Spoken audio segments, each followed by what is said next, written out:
Welcome back, students.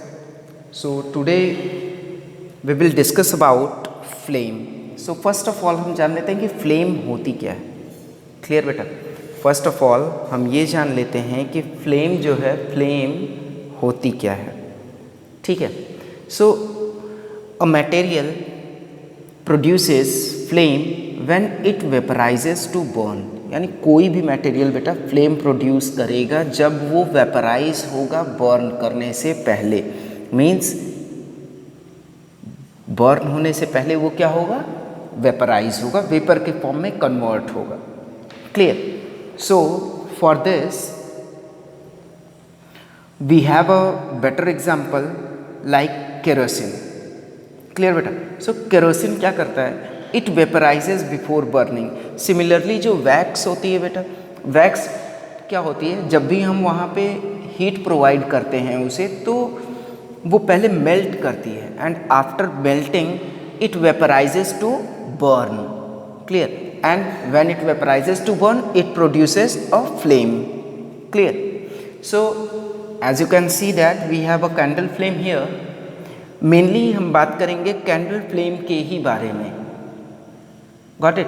But before that I want to say you one thing कि जब भी बेटा कोई फ्लेम बर्न हो रही है, ठीक है, कोई फ्लेम प्रोड्यूस हो रही है, कोई मटेरियल बर्न हो रहा है, वो फ्लेम प्रोड्यूस कर रहा है. So mostly we have observe two types of flames. पहली चीज़ तो एक फ्लेम होती है जो ब्लू कलर की होगी और दूसरी जो होती है वो ब्राइट येलो कलर की होगी. क्लियर. तो जो ब्लू कलर की होगी बेटा वो क्या होगी, ब्लू कलर की फ्लेम कब प्रोड्यूस होगी और येलो कलर की फ्लेम कब प्रोड्यूस होगी. सो हम ये कहेंगे कि जो ब्लू कलर की फ्लेम होगी बेटा वो तभी प्रोड्यूस होगी जब सफिशिएंट ऑक्सीजन की सप्लाई होगी. Clear. When supply of oxygen और air is sufficient then any material produces a blue flame. And same thing is with the bright yellow colored flame. भाई वहाँ पे सिर्फ क्या होगा, एक ही चीज़ की कमी हो जाएगी, insufficient supply of oxygen हो जाएगा. क्लियर रहेगा इतना. So let's start with candle flame. Mainly you have seen about candles. It has two parts. दो parts होते हैं भाई. पहला part होता है the wax, paraffin wax. ये क्या है, एक हाइड्रोकार्बन है बेटा that acts as a fuel and it is obtained from petroleum. I think all of you know it well. आप सभी लोग इस चीज़ को अच्छी तरह से जानते हैं कि we obtain wax, paraffin wax from petroleum. Clear. Next क्या है, दूसरा पार्ट इसका क्या है भाई, the wick made of a material that absorbs liquids. Clear. दूसरी चीज जो होती है बेटा जो wick, this portion, it is made of a material. ये एक ऐसे मटेरियल का बना होता है बेटा जो कि लिक्विड को एब्जॉर्ब करके अपवर्ड ये फ्लो कराता है. ठीक है. So let's see what will happen when we light a candle. When we light a candle the wax near the wick, means जो वैक्स विक के करीब होती है वो क्या होती है, that melts and pulled upwards. और फिर विक इसे क्या करता है, वो मेल्ट होती है वैक्स. क्लियर बेटा. विक के पास में जो वैक्स प्रेजेंट होती है that melts and what will happen then wick pulled it upwards. Wick क्या करता है, इसे अपवर्ड पुल करता है and after pulling it it gets vaporized and burn as flame. Clear. जब ये ऊपर की तरफ जाती है बेटा तो वहाँ पे क्या होता है, it gets vaporized and burn as flame. Clear रहेगा इतना. So अब आप लोग भी ये प्रैक्टिकली करके देख सकते हैं. भाई करना क्या है, सिंपल सी चीज़ है, एक कैंडल ही तो जलाना है, जला करके ऑब्जर्व कर लेंगे कि क्या सर ने बताया वो सही है या फिर गलत है. खुद को भी सेटिस्फैक्शन हो जाएगा एंड घर बैठे बिठाए एक एक्सपेरिमेंट भी हो जाएगा आप लोगों का. क्लियर.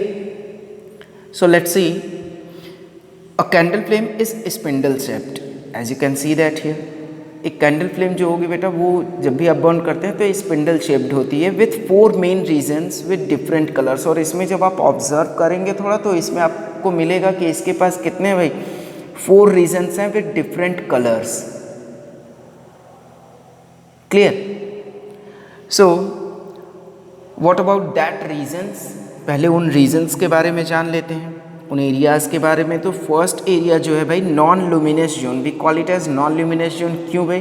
बिकॉज यहाँ पे जो है कंप्लीट कंबशन होता है, we also call it as zone of complete combustion. यहाँ पे भाई ये देख सकते हैं आप कि क्या है, non luminous zone, first one is.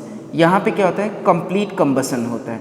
और ये जो फ्लेम होगी बेटा it is blue in colour, although it may not be visible as it is very thin.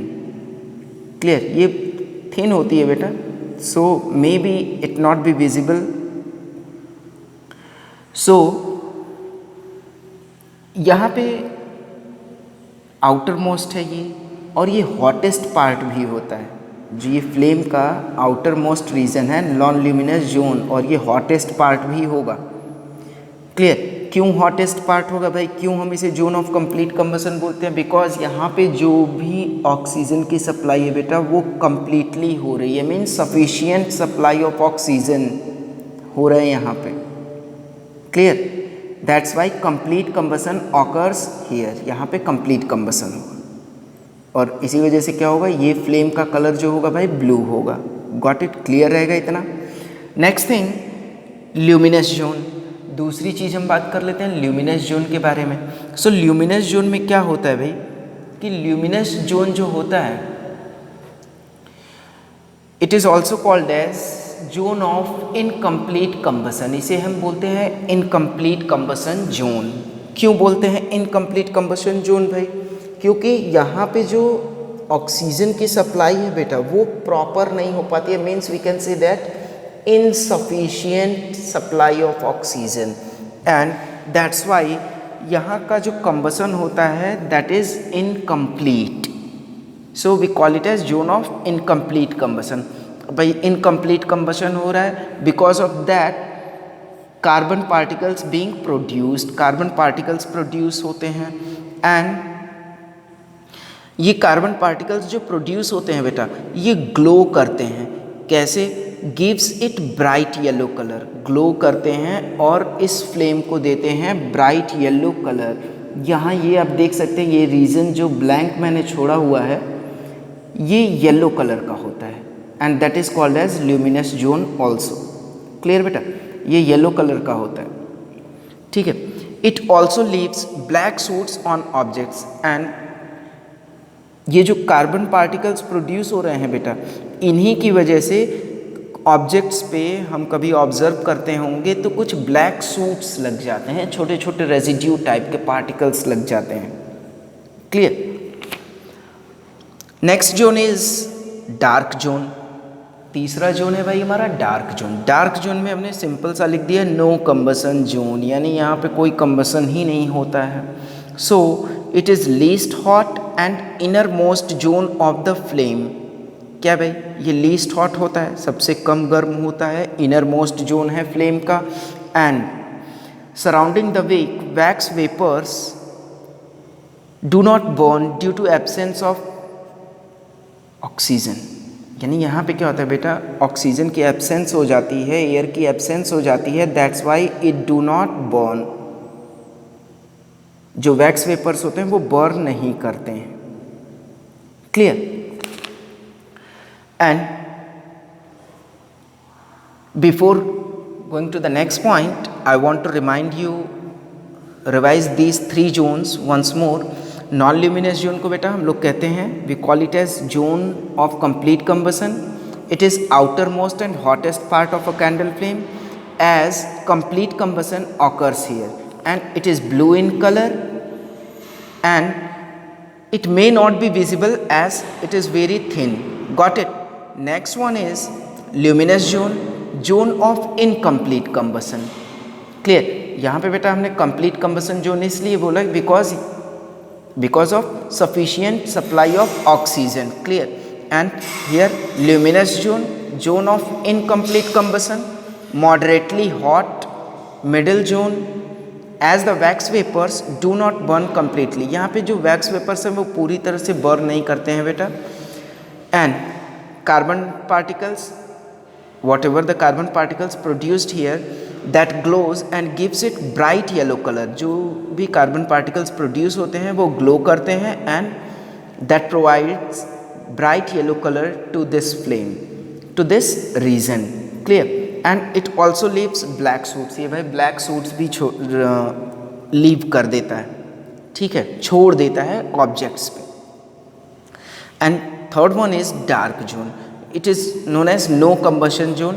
It is least hot and inner most zone. भाई ये inner most zone है, that's why यहाँ पे जो सप्लाई ऑफ ऑक्सीजन और air है वो नहीं होती.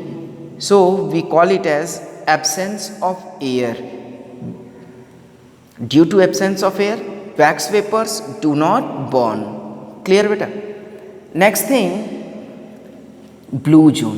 आप एक और चीज़ ऑब्जर्व करेंगे भाई, जब ऑब्जर्व आप करेंगे ही, एक्सपेरिमेंट करके देखेंगे ही, तो आप चौथी चीज़ भी ऑब्जर्व कर ही लेंगे. ब्लू जोन देख लेते हैं क्या होता है. At the base of wick, यानी विक के बेस के पास बेटा कार्बन मोनोऑक्साइड फॉर्म होता है. अब आप जानते ही हैं कि कार्बन मोनोऑक्साइड फॉर्म क्यों होता है, बिकॉज ऑफ इनकम्प्लीट कंबसन. जैसा कि हम लोगों ने पहले ही पढ़ा इस चैप्टर में कि जहाँ पे भी इनकम्प्लीट कंबसन होगा वहाँ पे क्या फॉर्म होगा, कार्बन मोनोऑक्साइड फॉर्म होगा. Clear? And it is also blue in colour. Here you can see that. So बेटा ये candle flame showing different zones, and also I had mentioned the names here that this one is non-luminous, luminous zone, dark zone and blue zone. Clear? And you can clearly see that two parts of candle, that is wax and wick. Got it? So students, this is all about today's class, and we will meet again with some new topics in our next class. So keep watching and thank you.